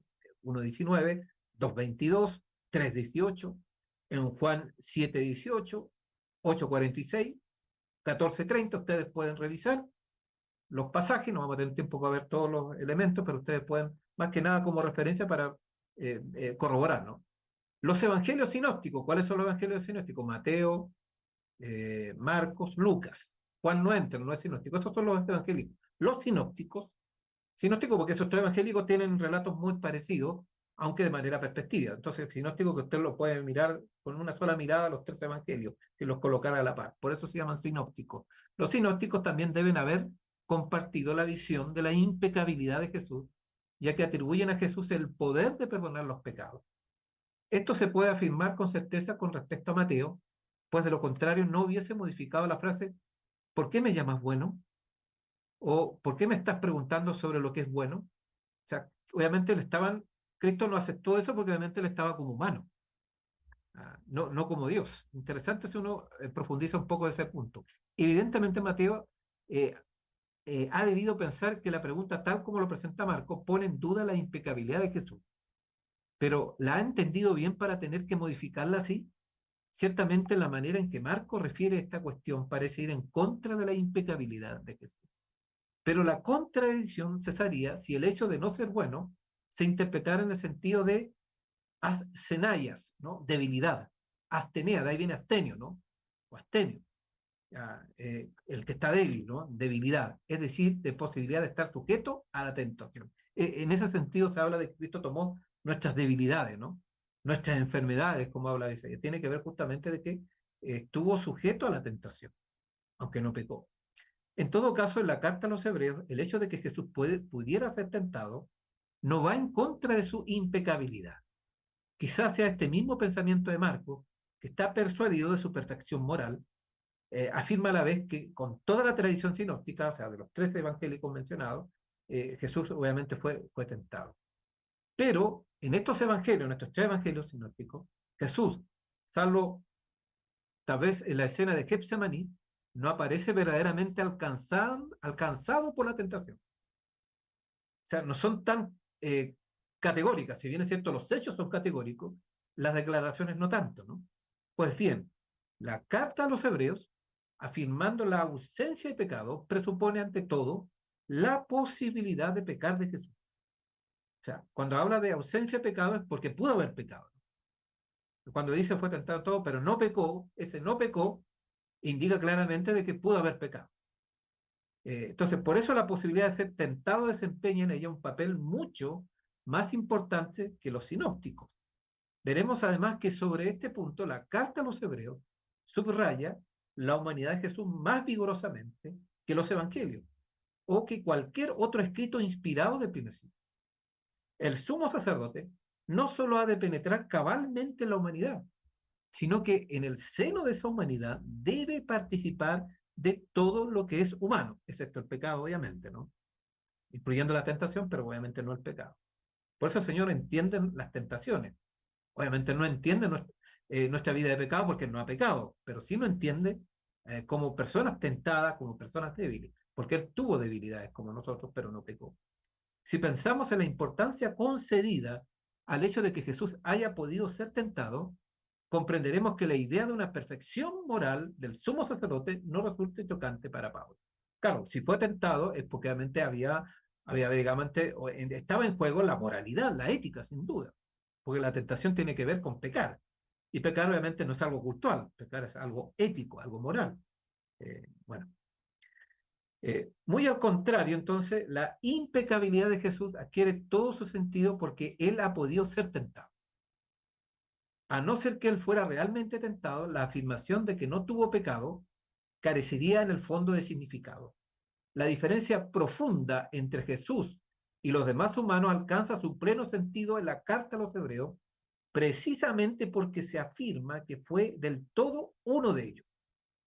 Desde esta perspectiva, la noción de sumo sacerdote refleja con radicalidad la tensión que está al fondo de toda la cristología. Entonces, acá claramente se une la naturaleza humana con ¿qué? Con el tema del santuario celestial, con el sumo sacerdocio de Cristo. Entonces, no podemos entender el santuario celestial sin entender previamente, y eso nos enseña Hebreo, sin entender previamente la humanidad, los alcances de la humanidad de Cristo. Entonces, o sea, el requisito para entender el tema del santuario celestial es entender la humanidad de Cristo. Una mala comprensión de la humanidad de Cristo nos va a llevar a un mal entendimiento del santuario celestial. Y eso se ve actualmente. Los que tienen una posición prelapsaria no alcanzan a ir hasta las últimas consecuencias de lo que implica el tema del santuario. Tienen problemas con la purificación del pueblo de Dios en la tierra, tienen problemas con el tema del juicio investigador inclusive. De hecho, durante la misma época de preguntas sobre doctrina, también se empezó, bueno, en el estudio Heppenstall fue el precursor, se cambió el concepto de juicio investigador por el juicio previo al advenimiento, que no es lo mismo. Y tiene que ver justamente con el tema de la naturaleza humana de Cristo. Entonces acá Hebreo claramente justamente nos habla justamente de esa tensión. La doble afirmación, la doble afirmación de que Jesús pudo ser tentado y de que no sucumbió a la tentación, confiere a su ausencia de pecado, Hebreos 4:15, un carácter menos dogmático del que tienen otros textos mencionados, ¿no? Y esto uno lo puede ver justamente en otro punto. Para medir todo el alcance de la expresión, sin pecado, en el griego joris hamartías, hay que leer el comienzo del versículo donde aparece dicha expresión, porque no tenemos un sumo sacerdote que no pueda compadecerse de nuestras debilidades, sino uno que fue tentado en todo según nuestra semejanza, no entre comillas de semejanza, ¿no? Pero sin pecado. Esta declaración sobre la humanidad de Jesús ha sido raramente apreciada en toda su fuerza y en todo su inmenso alcance. Sin duda, Pablo no piensa aquí solamente en el relato de las tentaciones narradas por los sinópticos, por los evangelios, ¿no? Pues se trata de tentaciones específicamente mesiánicas a las cuales solo Jesús podía ser sometido, como en el capítulo 4, porque Cristo no solamente fue tentado en ese momento. Hebreos 4:15 afirma que Jesús fue tentado en todo según nuestra semejanza. Ah, el término ahí para semejanza es como teta, ¿no? Así traduce, o joyomati, en otra parte en romano aparece que tiene que, y noten ustedes que la palabra homo, ahí viene la palabra homosexual, homocinética, ¿qué es lo que es? ¿Algo distinto o algo semejante? Idéntico, algo idéntico. Lo mismo, no está hablando de algo distinto. Entonces, a veces hemos interpretado, obviamente, cuando habla de semejanza como algo distinto, como algo diferente. Ser semejante no es algo distinto, es ser perfectamente idéntico, como dice el Espíritu Profecía. Indica que el término, entonces, no se aplica exclusivamente al relato de las tentaciones de los sinópticos, ni a los pasajes donde Jesús aparece tentado, puesto a prueba en los debates doctrinales, ¿no? En realidad, estas palabras aluden a la tentación general que está vinculada a nuestra debilidad humana y a la que estamos todos expuestos por el hecho de ser humanos. La expresión según nuestra semejanza no se emplea por mera fórmula, tiene un sentido profundo. Esta declaración de la carta a los hebreos, que va más allá del testimonio de los evangelios sinópticos, es tal vez la afirmación más osada de todo el Nuevo Testamento sobre el carácter absolutamente humano, en el fondo de lo que estamos hablando absolutamente humano, post necesario, ¿no? Post caída de Jesús. Esta observación breve, pero cargada de tremendas consecuencias, arroja una luz particular sobre la vida de Jesús y dirige nuestra atención hacia aspectos de esa vida que no conocemos y que el autor de la carta a los hebreos seguramente tampoco conocía. O sea, claramente cuando habla de que fue tentado en todo como nosotros, amplía y va más allá de las tentaciones que encontramos en Mateo 4, Lucas 4, en el desierto. Tiene que ver toda su vida, del momento en que tuvo conciencia, ¿no? Como ser humano, obviamente él fue tentado. El momento en que él empezó a decidir entre el bien y el mal, obviamente fue tentado, sin duda. Bueno, fue atacado desde niño, de bebé, obviamente, pero obviamente las tentaciones ya conscientes, porque las tentaciones no son inconscientes, obviamente parten justamente de ese momento. Y fue desde. Por eso el cual dice que es ejemplo no solamente para los adultos, ejemplo para la niñez, para la juventud y para la adultez, Cristo Jesús. ¿Por qué? Porque en cada una de esas etapas, obviamente, él fue tentado y fue victorioso. Interesante. Entonces, esto está en esa misma situación. Pues eso fue tentado en todo como con nosotros. Pero ¿qué sucede? Dice, no pecó. Tenemos entonces que ser precavidos, no buscando en ella un tema de novela, porque nada concreto sabemos de estas tentaciones. No podemos especular cómo hay hasta películas que se han hecho, pero fue tentado en todo, según nosotros. Cuando dice todo, bueno, el término es catapanta, en todo el término griego. Lo esencial de este punto de vista cristológico es que Jesús fue tentado en todas las cosas como nosotros mismos, pero que no sucumbió, que no pecó, que no cedió. Ahí está justamente la diferencia. ¿Ya? Eso. Entonces, la plena participación del sumo sacerdote en la humanidad se afirma a sí mismo en Hebreos capítulo 2, versículo 17. ¿Qué es lo que dice Hebreos capítulo 2, versículo 17? Dice, por lo cual debía ser en todo semejante, otra es la palabra, ¿no? A sus hermanos, para venir a ser misericordioso y fiel sumo sacerdote, en lo que a Dios se refiere, para expiar los pecados del pueblo. Note que la expiación tiene que ver con la salvación. O sea, para poder expiar los pecados del pueblo tenía que ser primero, en todo dice, semejante a sus hermanos. Entonces, ¿tiene que ver la humanidad de Cristo con la expiación y con la salvación? Claro, claramente, ya lo estamos viendo acá. Acá claramente conecta el capítulo versículo 7, la humanidad de Cristo con la salvación, con la expiación de Cristo y con esa expiación no solamente la cruz, sino con la expiación ya final que tiene que ver ya con el santuario celestial y sobre todo, digamos, en el tiempo final. Así que claramente esa es la base, o sea, no podemos entender la expiación en el santuario celestial, sin entender, la expiación en la cruz también, pues la expiación en la cruz, la expiación en el santuario celestial, dependen de la comprensión de la naturaleza humana de Cristo.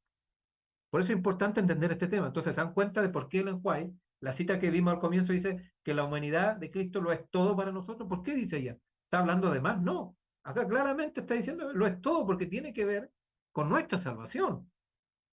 Tiene que ver, digamos, por eso no es todo para nosotros. es nuestro punto de referencia como humanos. Entonces, la idea de debilidad de Jesús en cuanto sujeto a tentación domina también eh, el comienzo de Hebreos 5, otro capítulo importante. Ya hemos visto acá el capítulo 2, capítulo 4, pero el capítulo 5 también es importante sobre el tema de la naturaleza humana de Cristo, donde el autor menciona una tentación concreta, dice, y Cristo dice, en los días de su carne, carne tiene que ver con naturaleza caída, ¿no? Hay autores que lo traducen de esa forma, la palabra griega es sarx. En romano se traduce de esa manera, hay autores que ven justamente, exégetas, obviamente, aún exégetas que creen el pecado original y que tienen posturas prelapsarias, pero reconocen que el término carne tiene que ver con la naturaleza caída humana, ofreciendo ruegos y súplicas con gran clamor y lágrimas. Al que le podía librar de la muerte, fue oído a causa de su temor reverente, en el versículo 7. Entonces, la explicación más probable de estas palabras es que el autor haya pensado en la escena del Getsemaní. Interesante, y claro, tiene que ver con esto con el Getsemaní. Getsemaní importante, note que el Espíritu Profecía le da importancia al tema de la salvación en el Getsemaní. A Andreas también, este teólogo articulador de la última generación, también ve como parte justamente de este proceso de expiación el Getsemaní. Entonces, no es menor, obviamente, que las palabras estén asociadas. Entonces, las expresiones clamor y lágrima son tan concretas que deben referirse a un acontecimiento determinado en el que Jesús oró para ser salvado de la muerte. Esta descripción, sin embargo, no cuadra bien con la crucifixión, a pesar de que allí se menciona del grito de Jesús. Entonces, solo puede referirse a la terrible tentación de Getsemaní, donde Jesús le quedaba todavía la posibilidad de escoger otro camino, distinto de la obediencia que había de llevarle a la cruz. Claro, esa fue la última jugada, la última tentación de Cristo, ahí estuvo ahí justamente. Ah, pero ¿qué dijo Cristo? No, sí, bueno, él dijo, vio esa lucha, recuerden esa declaración, si es posible pasar esta copa. Otra opción, claro, él sabía dónde iba, pero oró al Padre y dijo, Señor, ¿habrá otra alternativa? Pero al final, ¿qué hizo Cristo? No se haga como yo, sino como tú. Se sometió a la voluntad del Padre. Y ahí está la diferencia, ¿no? Frente al pecado, frente a la tentación, tenemos la opción de tomar la opción que nos ofrece el diablo, o simplemente decir, Señor, que no se haga conforme a mí, sino hágase tu voluntad en mi vida. Toma una decisión. Cristo la tomó, con todo lo que ello implica para nosotros. Entonces, Getsemaní tiene que ver todavía con su humanidad, no nos olvidemos. Getsemaní, todavía Cristo está en carne de pecado, todavía Cristo no es glorificado. O sea, tiene que ver con, obviamente, mientras tuvo carne de pecado, Cristo fue tentado. Entonces, no nos olvidemos. Ahí no estaba con carne santificada Cristo Jesús. Y nunca tomó carne santificada. Él vino en carne de pecado, como lo dice Pablo también, en Romano, así que no olvidemos ese punto. Bueno, otra declaración. Algunos intérpretes traducen esta frase, ¿no? Fue oído a causa de tu amor reverente, cuando ella puede ser traducida con toda precisión de esta manera. Fue escuchado, de acuerdo al griego, ¿no? Fue escuchado en su angustia. Claramente está hablando de un tiempo de angustia. Interesante este punto, que uno noten ustedes que Getsemaní es un modelo del tiempo de angustia también para el pueblo adventista, ¿no? Sin entrar en detalle, así que no es menor esto. O sea, en otras palabras, ¿cómo nosotros podemos pasar por el tiempo de angustia?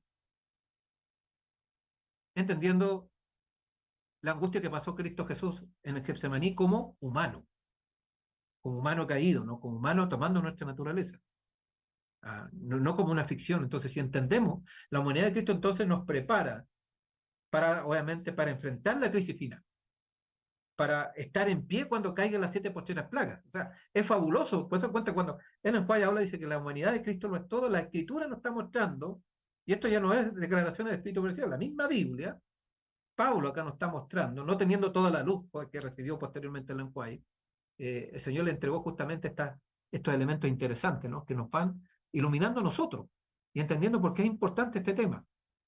Entonces, es aquí, obviamente, justamente, donde se muestra la astenaies o acenaies, ¿no? La astenea, la debilidad, como todos los humanos tienen miedo a morir, pero Dios ha escuchado su oración porque Jesús superó su angustia, diciendo, más no lo que yo quiero, sino lo que tú quieres, en el fondo, ¿no? Estos versículos, Hebreos capítulo 5, versículos 7 a 8, tienen suma importancia para la cristología, como lo habíamos hablado anteriormente. Capítulo 5, un capítulo clave. dentro de Hebreo. No hay en ellos la menor huella de docetismo. Jesús es verdaderamente humano, no aparente. Docetismo fue una corriente herética antigua, ¿no? De que obviamente tenía una concepción de Cristo que vino aparentemente. Bueno, el producto está de la filosofía, ¿no? Filosofías paganas, griegas, gnósticas particularmente. Jesús es verdaderamente humano y no simplemente un Dios disfrazado de hombre. El autor emplea expresiones que muestran que a sus ojos la angustia de Jesús fue aún más terrible que lo que permite suponer el relato de los evangelios. Entonces es un aspecto importante que uno puede ver. Entonces a la escena de Getsemaní, tal como lo conocemos, los sinópticos, debemos agregar el hecho de que Jesús en su angustia mortal gritó y lloró. Jesús no afrontó la muerte a la manera de estoico resignado, como el paso natural de un estado de vida a otro estado, sino que ha visto en ella algo terrible, detestado por Dios, aquello que Pablo llama el último enemigo, que es obviamente la muerte, como dice 1 Corintios 15. Entonces, ¿disponía entonces el autor de la carta a los hebreos una tradición de independiente del Evangelio? No es posible pronunciarse con esa certeza, cuál habrá sido la fuente, ¿no? Es posible que también en otros lugares aluda a hechos precisos de la vida de Jesús. Pero sin duda que Pablo recibió esta revelación, ¿no? Transmitido solamente por la tradición oral, como ejemplo, tener ante los ojos de aquel que soportó personalmente tal oposición de parte de los pecadores, o contradicción, como dice la versión Reina Valera, 12.3, pero evidentemente puede estar pensando en episodios ya relatados por los evangelios.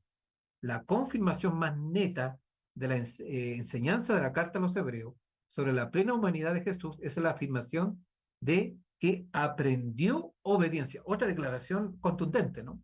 Aprendió obediencia. Acá no está hablando de algo estático. Cristo no vino obediente. Tuvo que aprender la obediencia, de acuerdo a lo que nos dice acá el texto bíblico, Hebreos 5.8. Esta expresión que se ha tratado de atenuar, ¿no? Porque genera incomodidad dentro de los teólogos que tienen una perspectiva prelapsaria o una combinación de post y prelapsaria, supone un desarrollo interior, ¿no? Una evolución de la persona de Jesús, del carácter. La vida de Jesús no sería verdaderamente humana por lapsaria si no se pudiera descubrir en ella un desarrollo. Claro, si Cristo obviamente fue semejante a nosotros, tuvo prácticamente una humanidad perfectamente idéntica a nosotros. Tiene que haber pasado justamente por ese desarrollo. ¿Y ese desarrollo qué implica? Aprender, desarrollarse, perfeccionarse. Bueno, otra parte dice que Cristo fue perfeccionado. Entonces, otro pasaje del Nuevo Testamento lo dice más claramente. Jesús crecía. En el griego es abrirse camino para avanzar, ¿no? En sabiduría, en estatura y en gracia delante de Dios y los hombres. Lucas 2:52. El término clave acá también, el otro término es emasen en el griego, ¿no? Aprendió, Hebreos 5:8, ilumina por añadidura la expresión teleio 6, perfeccionarse, ¿no? O sea, el aprendió y perfeccionarse están ligados, conectados, de la que hemos hablado ya, que aparece precisamente en el versículo siguiente. En paralelo con el texto donde se dice que Jesús aprendió la obediencia, leemos que fue elevado a la perfección por el sufrimiento. Los 10, ¿no?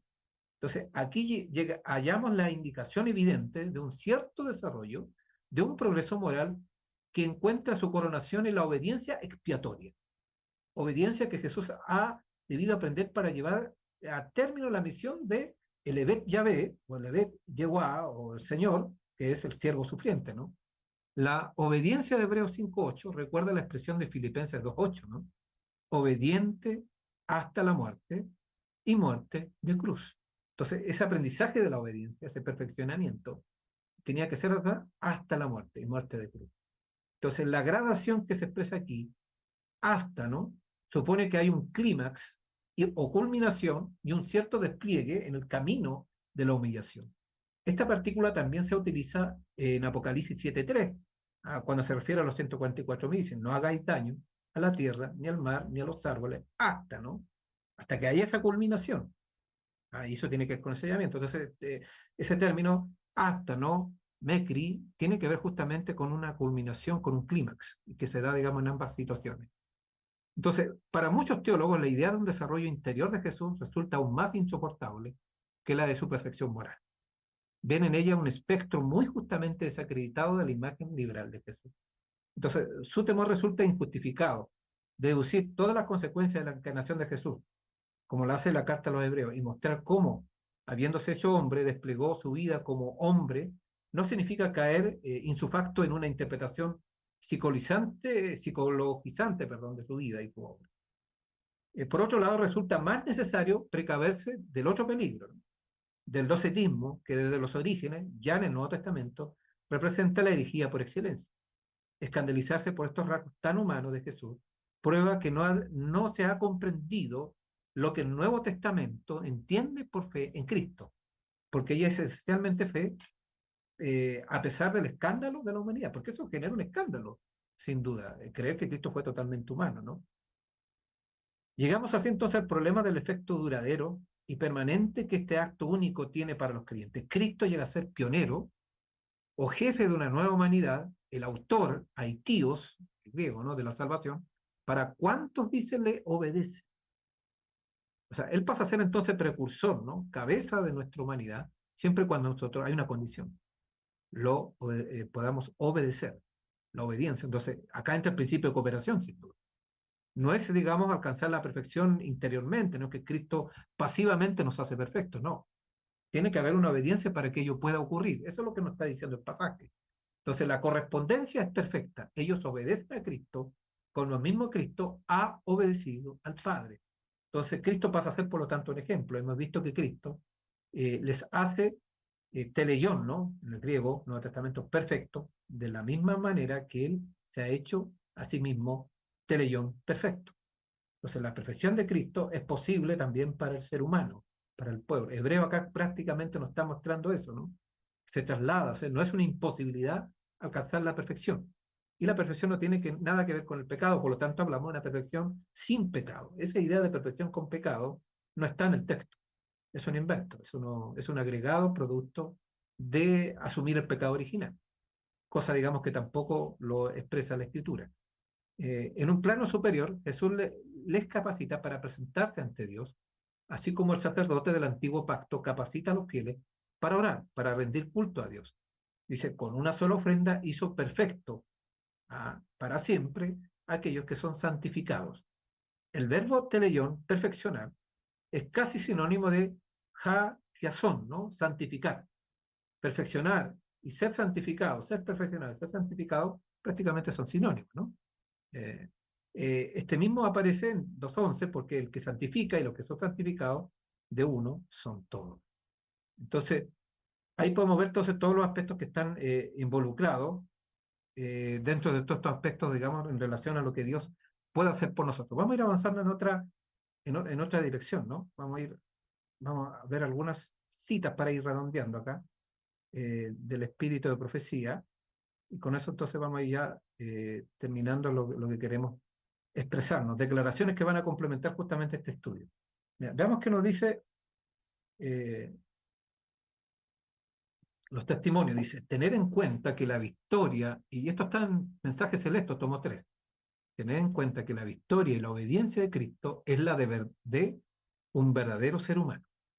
En nuestras conclusiones cometemos muchos errores debido a que nuestras opiniones equivocadas acerca de la naturaleza humana de nuestro Señor.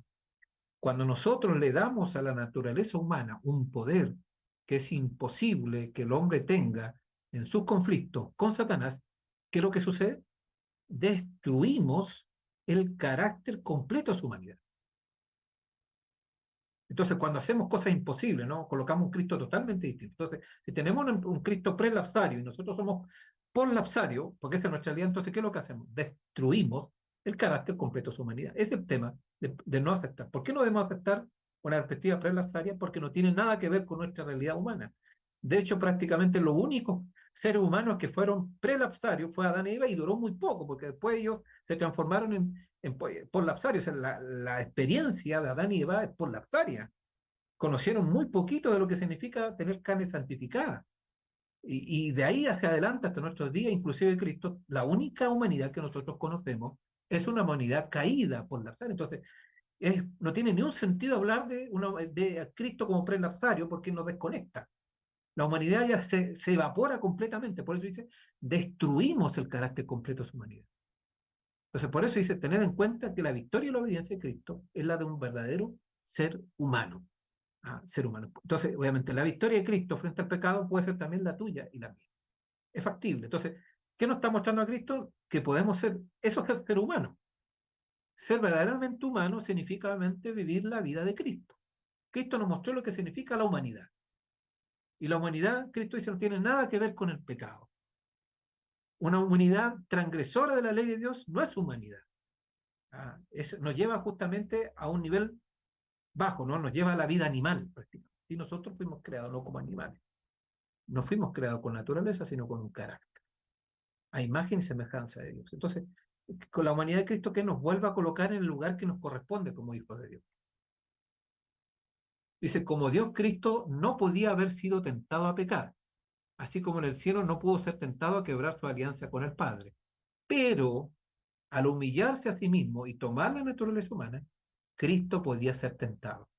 No tomó la naturaleza de los ángeles, sino la humana. Perfectamente, dice, idéntica, más o menos no dice perfectamente idéntica con la nuestra, pero sin mancha de pecado porque Cristo no pecó. Poseía un cuerpo, dice, y una mente divina, no dice, poseía un cuerpo y una mente humanas. Es totalmente humano, tanto en cuerpo como en mente, con todas sus peculiaridades. Tenía músculos, huesos, cerebro, siendo carne de nuestra carne, compartía la debilidad humana. Las circunstancias que rodearon su vida fueron de tal naturaleza que lo llevaron a estar expuesto a todas las inconveniencias de los hombres, no a los de los ricos, sino las de los pobres, de aquellos que pasan por necesidad y humillación. Respiraba el aire que nosotros respiramos, caminaba como nosotros lo hacemos, tenía conciencia, razón, memoria, voluntad y los afectos de un alma humana, todo unido a su naturaleza divina.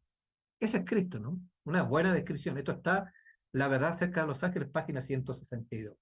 Maravillosa descripción también de lo que fue la humanidad de Cristo, muy completa, al igual que la anterior, ¿no? Tengamos en consideración estos aspectos. Algunas citas históricas, ¿no? Que, con desarrollo histórico, ustedes pueden ver, él tomó sobre sí nuestra naturaleza pecaminosa, claramente está hablando acá, en el ¿no? El 1902 ya seguía sosteniendo lo mismo, él tomó sobre sí mismo la semejanza de carne pecaminosa, en él no había engaño ni corrupción, y sin embargo él tomó sobre sí nuestra naturaleza pecaminosa, 1902 otra vez, tomó la naturaleza, pero no la corrupción del hombre, y cada uno que por la fe obedece los mandamientos de Dios alcanzará la condición de impecabilidad en la cual Adán vivió antes de su transgresión, ¿no? La impecabilidad no tiene que ver con algo estático, tiene que ver justamente con una permanencia por decisión de vivir una vida sin pecado, pero igual la tentación siempre está presente, ¿no? Al tomar la naturaleza humana en su condición caída, Cristo no participó en lo más mínimo en su pecado. No debiéramos tener dudas con relación a la perfecta impecabilidad de la naturaleza humana de Cristo. La impecabilidad no significa de que Él vino sin posibilidad de pecar, ¿no? La impecabilidad tiene que ver cuando Él aprendió la obediencia. Él, al aprender la obediencia, como dice Hebreo 5, 8, 9, ¿no? Eh, él logró entonces esa impecabilidad. Por eso notan ustedes que no participó en lo más mínimo de su pecado. El no participar en el pecado lo llevó a ser impecable. Eso es impecabilidad, no es algo estético, no es que no pueda, no pudo haber pecado. Cristo pudo haber pecado porque fue tentado. Y mientras estuvo con carne de pecado, la posibilidad de la tentación hasta el Getsemaní, como lo vimos anteriormente, estaba a disposición. Así que la perfecta impecabilidad no significa que él nació perfectamente impecable en el sentido de que no podía pecar, porque eso no lo dice la Biblia y no lo dice el Espíritu de Profecía. Entonces, el término impecabilidad significa obviamente de que no pecó como hombre mientras estuvo acá en la tierra. Y no pecó porque aprendió obediencia, no porque nació obediente, sino tuvo que aprender. No nació perfecto, no nació obviamente, aún siendo divino, obviamente él tomó, como nosotros, la humanidad que corresponde, que es una humanidad caída. Satanás ha declarado de que es imposible para los hijos e hijas de Adán el poder guardar la ley de Dios. Los hombres que están bajo el control de Satanás repiten esta acusación contra Dios, diciendo que el hombre no puede guardar la ley de Dios. Jesús se humilló a sí mismo, cubriendo su divinidad con la humanidad, de manera que él pudiese permanecer como la cabeza y como representante de la familia humana.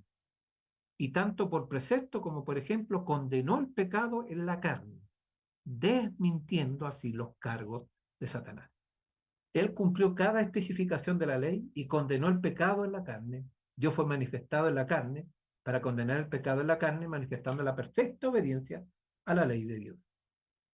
¿Qué símbolo más extraño, ¿no? Otra declaración en un Insight on the Time, en una carta de Lenguay 1895.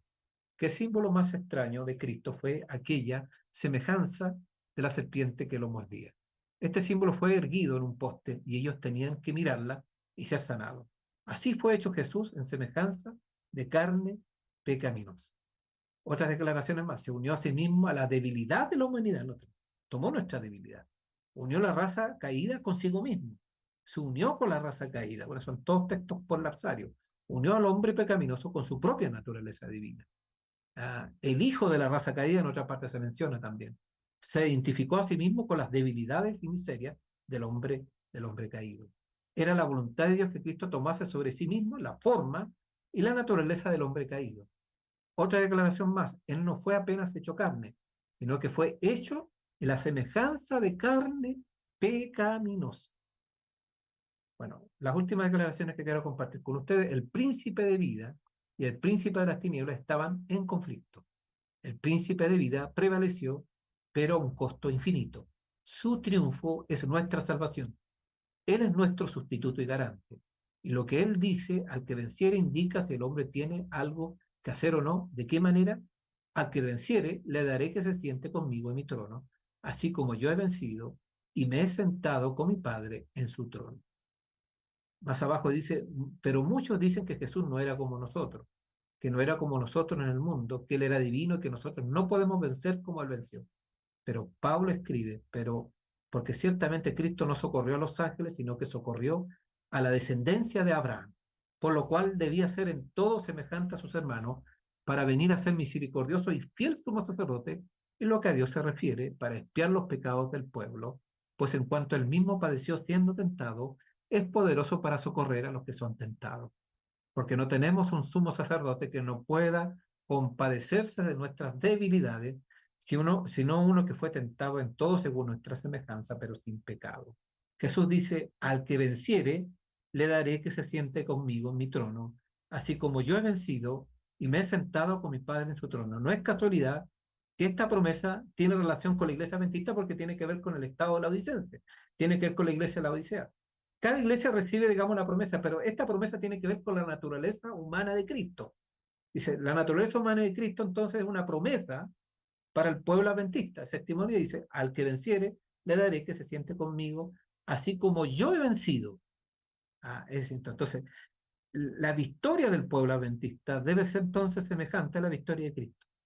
Pero para que ello sea posible, tenemos que unir entonces su humanidad con la nuestra, conectarla y con nuestra salvación. Que el Señor nos siga ayudando. El desafío está. El modelo lo tenemos. El punto de referencia no es el hombre. El punto de referencia no es una institución.